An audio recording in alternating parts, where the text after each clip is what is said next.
Hi అండి, అందరికీ నమస్కారం. Welcome to my channel. ఈ వీడియోలో ఇప్పుడే అందిన వార్త. హామీలపై చంద్రబాబు సంచలన ప్రకటన. పూర్తి వివరాలు ఈ వీడియోలో చూసేద్దాం. వీడియోని ఎక్కడే కానీ స్కిప్ చేయకుండా ఎండ్ వరకు చూడండి. అప్పుడే పూర్తి ఇన్ఫర్మేషన్ అర్థమవుతుంది. వీడియోకి ఒక లైక్ చేయండి ఫ్రెండ్స్. వీడియోలోకి అయితే వెళ్ళిపోదాము.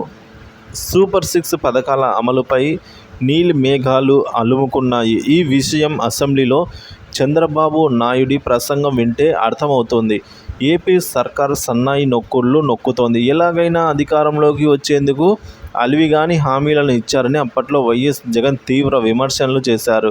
తనకు రాజకీయ పరిపాలన అనుభవం ఉందని, హామీల్ని అమలు చేసి చూపిస్తానని బాబు ఎదురుదాడి చేశారు.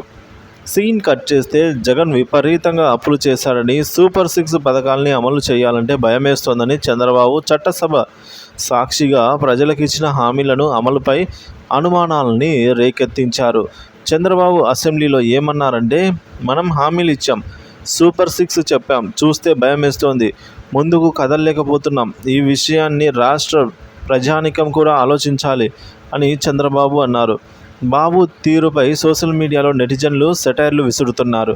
సంక్షేమ పథకాల్ని అమలు చేస్తూ రాష్ట్రాన్ని జగన్ అప్పుల పాలు చేశారని, అలాగే శ్రీలంక, వెనిజులా తరహా తదితర దేశాల సరసన నిలిపారు మన రాష్ట్రాన్ని అనైతే విమర్శించింది తమరే కదా అంటూ నెటిజన్లు గుర్తు చేస్తూ ఉన్నారు.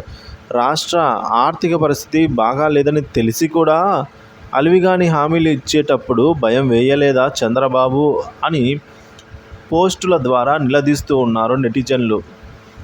సో అధికారం దక్కించుకొని ప్రజలను బకరాలు చేద్దామనుకుంటున్నారా అంటూ నెటిజన్లు ప్రశ్నిస్తూ ఉన్నారు. ఏరు దాటాక తెప్ప తిరిగేసిన చందంగా అయితే బాబు వైఖరి ఉందని నెటిజన్లు ఇప్పుడు విమర్శనల వెలువ కురిపిస్తూ ఉన్నారు.